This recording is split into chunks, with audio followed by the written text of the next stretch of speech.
é completo. Eu consigo construir uma instância do meu problema de escalonamento, tal que esse aqui, a resposta dele vai ser 1, ou seja, sim, você pode escalonar essa instância em exatamente 2 slots de tempo. Isso só é possível se o problema de particionamento também admitir uma resposta sim. Tá? E se isso não é possível, ou se a particionamento não é possível, o escalonamento também não é possível. Ok, esse é mais um exemplo do problema de ponderado de um slot só. Então, dado que não existe um algoritmo polinomial para esse problema, a gente vai tentar projetar algoritmos aproximativos para o mesmo. Tá? Então, o primeiro algoritmo que a gente tentou fazer, a gente chamou de algoritmo de escalonamento por diversidade. Vocês vão entender por que desse nome. Tá? Aqui resumindo, né, que um algoritmo aproximativo ele tem que estar um fator comprovado do ótimo. Tá? E, resumindo aqui de novo, que existem várias classes de dificuldade de aproximação. Tá?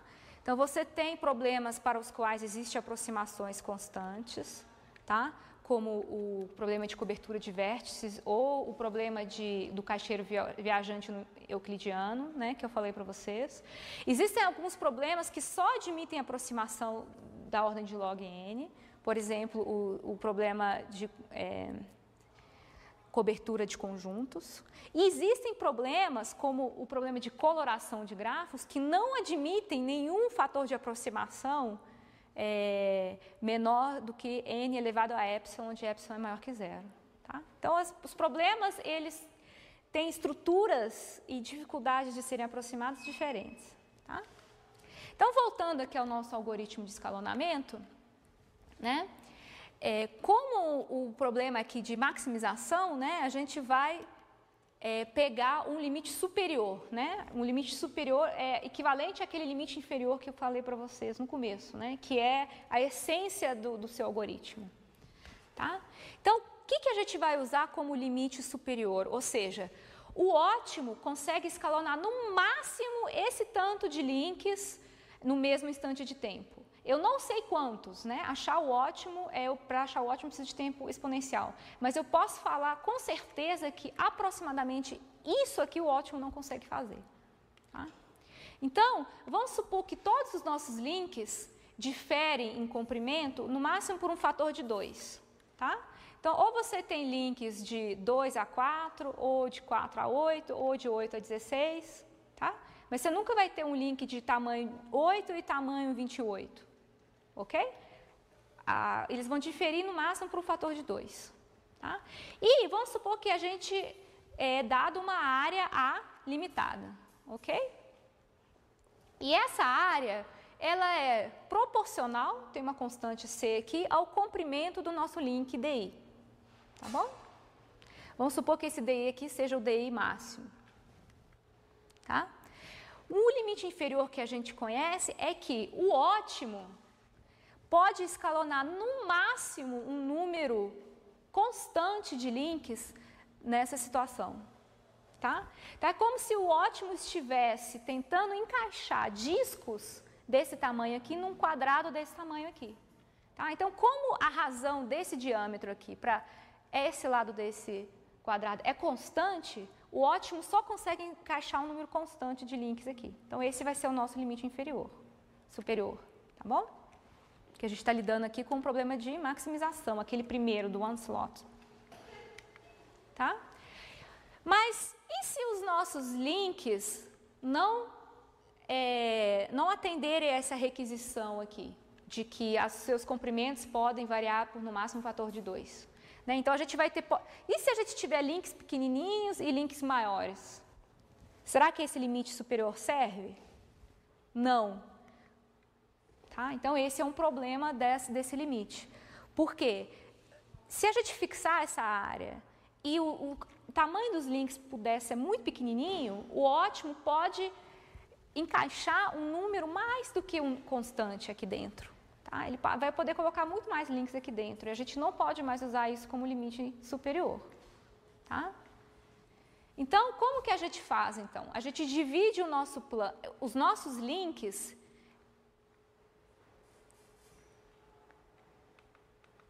Calma aí. Então, por enquanto, a gente está supondo que os nossos links atendem a essa requisição, esse requisito aqui, tá bom?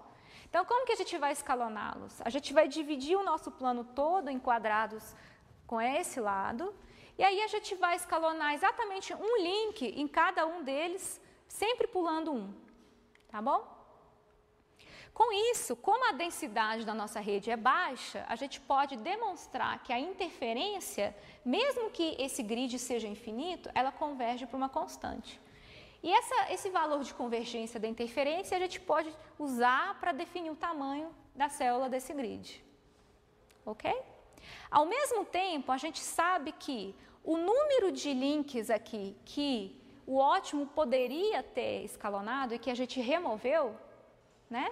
Porque a gente limpou a área, basicamente. A gente limpou isso aqui, limpou isso aqui, limpou isso aqui. Tá? Então, o nosso algoritmo só coloca um link nessa área grande aqui, enquanto o ótimo poderia ter colocado mais. Só que o ótimo só poderia ter colocado um número constante a mais.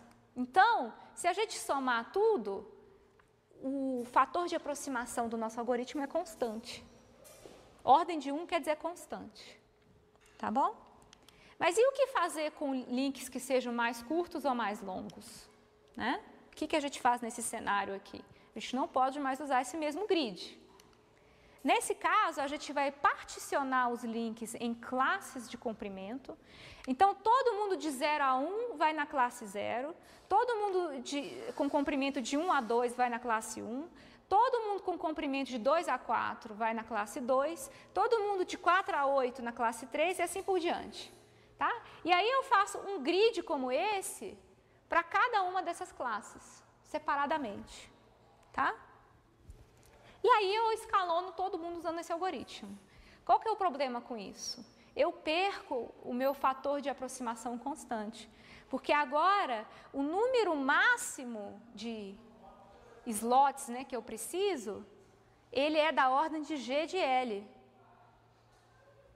Tá? E G de L é o número de classes. Então, no pior caso, o número dessas classes é N.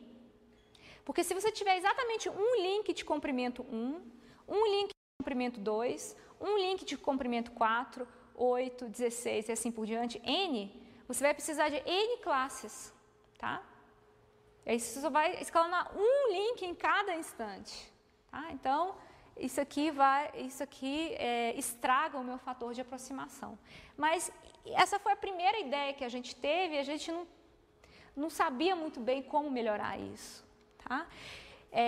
Até que isso aqui foi publicado no MobRock de 2007. E é interessante que é uma conferência, uma das principais conferências nessa área. Muitos dos resultados que apareceram referenciando esse artigo e tentando resolver o mesmo problema, todos tinham esse problema. Tá? O fator de aproximação deles dependia do número de classes de comprimento. Então, aparentemente, essa dificuldade aqui de escalonar links de comprimentos diferentes no mesmo tempo é uma dificuldade que muita gente teve, assim como a gente, ok? Então, o segundo tipo de algoritmo que a gente propôs, ele resolve esse problema, tá? E o algoritmo, ele é extremamente simples, é um algoritmo guloso, tá? Que funciona da seguinte forma. A gente está resolvendo aqui o problema de novo, maximização em um instante de tempo, tá? A gente pega os nossos links e ordena eles pelo comprimento. E aí começa a processar os links mais curtos primeiro, tá? Cada link que a gente escolhe, a gente realiza 2 etapas de remoção de links, ou de limpeza. Primeiro, a gente remove todos os links que estejam próximos do nosso, tá? E no segundo passo, a gente remove todo mundo, né, cuja perturbação, esse AS aqui de L, a gente chamou de affectance ou perturbação, ultrapassasse 2/3. Note que a gente definiu essa função de perturbação tal que a razão sinal ruído é maior que beta se somente se a perturbação é menor ou igual a 1. Tá? Então, quando a perturbação passa de 1, o link não pode mais transmitir. Tá? Então, todo mundo que aqui chega próximo de 1 ou 2/3, a gente já remove. Tá? E a gente vai processando os links até processar todo mundo. Ok? A razão de aproximação desse algoritmo para o problema de one slot, né, ou de um único instante de tempo, é constante. Tá?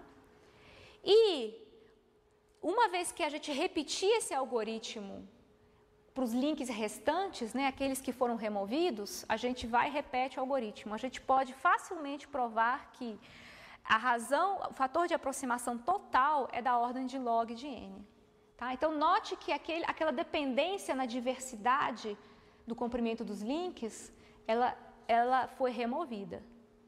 Ok? Então, aqui a prova ela é bem envolvente, bem complexa, mas no final a gente chega à conclusão de que para o problema de maximização num único slot, a gente tem aproximação constante, e para o problema de minimização de vários slots, a gente tem aproximação ordem de log n.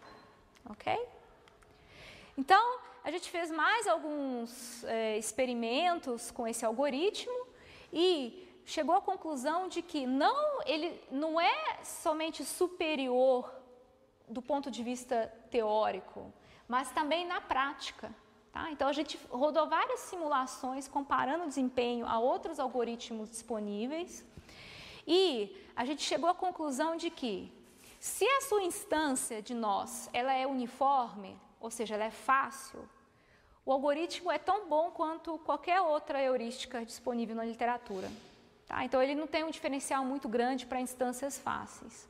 Mas, se a nossa instância começa a ficar mais complicada, ou seja, por exemplo, aqui a gente está criando uma heterogeneidade, né? Uma diferenciação na densidade da nossa instância. Então, nesse tipo de instância, o nosso algoritmo tem um desempenho muito melhor do que outros disponíveis na literatura. Tá? Então, ele trata instâncias difíceis de forma eficiente. Ok? A gente provou também mais algumas coisas teóricas aqui, de que num determinado modelo também, baseado no modelo de razão sinal-ruído, o problema não pode ser aproximado a um fator menor do que este, ou seja, ele é equivalente ao problema de coloração em grafos. E a gente provou que a nossa análise pode ser estendida para mais de 2 dimensões, desde que esse expoente aqui, ó, no decaimento do sinal, seja estritamente maior do que o número de dimensões. Tá? Então, para 2 dimensões, isso aqui pode ser igual a 2, mas tem que ser estritamente igual a 2. Tá? Para 3 dimensões, o alfa tem que ser estritamente igual a 3. Estritamente maior que 3, desculpa. Ok? Então, assim, quando a análise funciona para mais dimensões, só que o sinal tem que decair mais rapidamente, tá? Como função do número de dimensões. Ok? Então, conclusões. Existem várias formas de abordar esse problema de escalonamento de requisições. Tá? Então, eu vou tentar colocar essas diferentes visões nesse gráfico aqui. No eixo X, a gente tem a dificuldade da nossa instância, ou seja, como que os nós são distribuídos na nossa rede. Tá? A gente vai começar com instâncias particulares. Né? Então, você fazer um algoritmo que só funcione para uma instância específica, com 15 nós distribuídos de uma forma específica, é mais fácil do que você fazer um algoritmo que funcione para infinitas instâncias, certo? Aqui no meio, assim, no grau de dificuldade, a gente tem instâncias aleatórias. Tá? E no final aqui desse eixo, a gente tem instâncias arbitrárias, né? Ou seja, você pode assumir que existe um adversário que vai posicionar os seus nós de tal forma a derrubar o seu algoritmo. E ele tem que funcionar mesmo assim. Okay? Então, esse aqui é o cenário mais difícil. E nesse eixo Y, a gente tem um modelo de interferência, né? Também em ordem crescente de complexidade. No início, a gente tem os modelos baseados em grafos, e aqui no final tem o modelo físico, que é o modelo da razão sinal-ruído. Tá? Então, nesse primeiro canto aqui, ó, modelo físico, né, modelo realista, porém instâncias concretas. Existem vários resultados na literatura. Esses resultados são muito interessantes do ponto de vista da prática, que é do pessoal que de fato constrói protocolos reais que tem que funcionar em nós, sensores reais. Tá? O problema desses resultados é que, em geral, eles são baseados em simulações e experimentos e valores de parâmetros que são válidos para instâncias isoladas. Tá? Então, esses algoritmos, eles não funcionam para redes arbitrárias. Tá? No outro canto aqui do nosso gráfico, a gente tem os cientistas da teoria da informação. Tá? Eles costumam estudar redes aleatórias e derivam limites de capacidade do ponto de vista da teoria da informação. Tá? Então, esses resultados também são muito interessantes, mas, infelizmente, também não se aplicam muito bem à prática, né? Porque redes reais, elas não são uniformes. Tá? Aqui, agora, considerando instâncias arbitrárias, piores casos, no caso de teoria de grafos, modelos baseados em grafos, também tem uma variedade enorme de resultados que são assim, extremamente interessantes, muitos deles baseados em algoritmos de coloração de grafos. Tá? Mas, novamente, eles não atendem, né, o que a gente conseguiu com esse resultado aqui, que é prover resultados que funcionem no modelo realista para instâncias arbitrárias da sua rede. Ok? Então, o nosso resultado ele veio aqui nessa posição desse gráfico. Ok?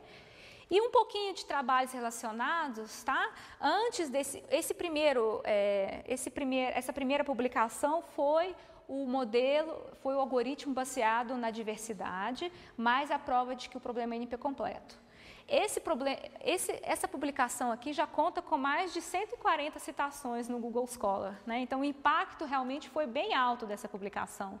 E, como já falei, surgiram várias publicações baseadas nela que tinham esse mesmo problema, né? Que a razão de aproximação dependia da diversidade da sua rede, né? Então, para cada topologia, a razão de aproximação era diferente. Tá? Ok. E aí, esse último resultado que eu falei, que é, né, da ordem de log n, ele foi publicado nessa conferência, ele também já conta com, sei lá, mais de 70 citações no Google Scholar, teve um impacto bastante grande. Bom, e o mais legal é que esse trabalho, ele gerou um volume muito grande de trabalho, de pesquisa nessa área. Então, quando eu comecei a trabalhar no início do meu doutorado, tinha pouquíssimos trabalhos que tivessem resultados nesse tipo de modelo. Tá? E depois da minha tese, existem vários grupos de pesquisa no mundo inteiro que estão trabalhando em problemas nesse modelo, né? Inclusive gente muito fera, assim, então a concorrência está super acirrada. Então, hoje em dia, para a gente conseguir publicar algo e contribuir nessa área, está bem mais desafiador do que costumava ser. Mas isso é ótimo porque, por outro lado, a gente tem muito mais gente para dialogar e para conversar sobre isso. Ok? Então, ainda tem várias oportunidades de pesquisa, né? Para quem tem mais essa veia teórica, por favor, podem me procurar, tá? A gente tem vários problemas interessantes nessa área. Por exemplo, a versão do problema com controle de potência ou algoritmos distribuídos, né? Notem que os algoritmos que eu apresentei aqui são totalmente centralizados, né? Então, essa área de algoritmos distribuídos que sejam comprovadamente eficientes nesse tipo de modelo realista é uma área em aberto, né? Tem muito espaço para contribuir. E claro que a gente pode também ir aprimorando o modelo, né? Incluindo obstáculos, modelagem probabilística e coisas do tipo, e ver se esse tipo de análise ainda funciona num problema mais realista ainda do que esse problema da razão sinal ruído. ok? Então, se vocês tiverem interesse, a gente publicou um livro que é um survey sobre a área, tem todos esses resultados, inclusive posteriores ao que eu falei para vocês aqui. Então, muita coisa interessante já foi feita depois. Tá? Então, se vocês tiverem interesse, tem esse livro aí que está disponível online. Tá? Então, eu vou parar por aqui. Muito obrigada pela atenção de vocês. Tá? Então, eu espero que vocês tenham captado alguma coisa daqui sobre a capacidade em rede sem fio.